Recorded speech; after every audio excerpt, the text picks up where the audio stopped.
From the moment I first saw Patrick Page at the Magic Castle in 1979 until my last show with him some 30 years later, he was an inspiration. Pat was the epitome of the consummate professional as an entertainer, master magician, and teacher. In fact, there was never a time that I didn't enjoy his company, both as a friend, mentor, and colleague. I vividly remember seeing him lecture that first time, not long after joining the Magic Castle Junior Group. Of course, at the time, I was a cocky young buck, quite sure that I knew everything. Well, it took only 15 minutes for this Scotsman to show me how little I actually knew, and it was a lesson I never forgot. He was impeccable in every way. I recall being at a complete loss to explain the miracles that he performed. Then, when he actually explained them, I was even more impressed. The simplicity and sheer genius was like nothing I had ever seen. He came into Hollywood Magic the following day where I worked. I timidly introduced myself, saying how blown away I was. He just smiled, shrugged his shoulders, and let out a big laugh, saying, well, that's the idea, isn't it? And he was right, of course. I was at once amazed and inspired by his performance. Pure and simple, that was the idea. I met him numerous times over the following years in the US and Europe, and we became good friends. He was always jovial and very gracious in sharing his latest effect or helpful suggestions. When I was casting for the second annual Palace of Magic Festival, I called him up to see if he would join us. Without even asking about the fee, he agreed. From that moment, he was part of the team, and we performed countless shows together at Falkland Palace, Dalgety Castle, and Stirling Castle. What impressed me most about Patrick was that he was always in top form. As he got older, he got better. He was a regular at the 4F conventions, which showcased the finest in sleight of hand performers from around the world.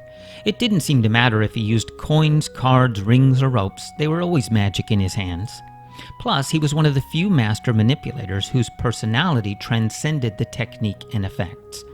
Patrick always seemed to be having fun on stage, and as a result, he was always fun to watch. My most treasured memory with Patrick was in 2006, in Poland, of all places. He and I were the co-stars of the Kowalski Club's convention. We both flew in on the same plane from London, and I'll admit that neither one of us really knew what we were getting into. I had met the organizer, Jerzy Stanek, in 1997 at the FISM in Dresden.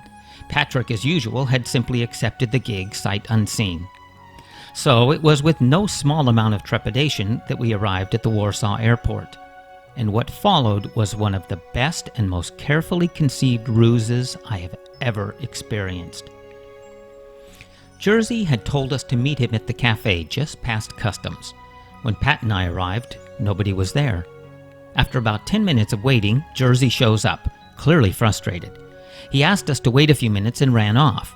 Pat and I looked at each other thinking that this whole thing might not have been such a good idea. Jerzy showed up again, explaining that our ride hadn't arrived and if we were okay with driving in the back of a pickup truck. I asked him how far it was. He said, "Oh, just a few hours." Now, mind you, it was mid-October and already past sunset. Patrick looked at him as if to say, "You've got to be joking." Well, Jerzy ran off again. Pat and I were left at an utter loss, thinking, how could this guy possibly be so disorganized? We even discussed just getting back on the next plane and flying home. As if on cue, Jerzy reappeared, again quite flustered, saying he had arranged for a friend to drive us and apologized that it was a very small car and we'd all have to squeeze in. And without even a hint of what was to come, he beckoned us to follow. And what happened next was something I will never forget. Pat and I walked through the gates to a full-on VIP red carpet welcome, complete with paparazzi, bodyguards, and a stretch limousine. It was truly unbelievable.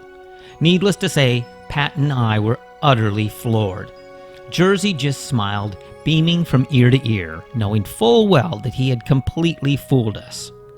From there on, everything was first class, and we were given the royal treatment.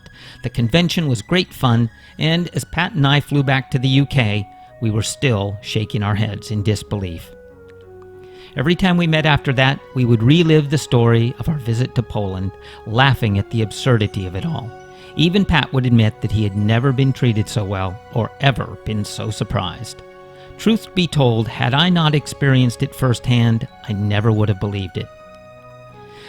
And so, when I got the word that Patrick had left us to journey on to the great magic castle in the sky, I could only wonder and hope that he was receiving a similar and well-deserved welcome.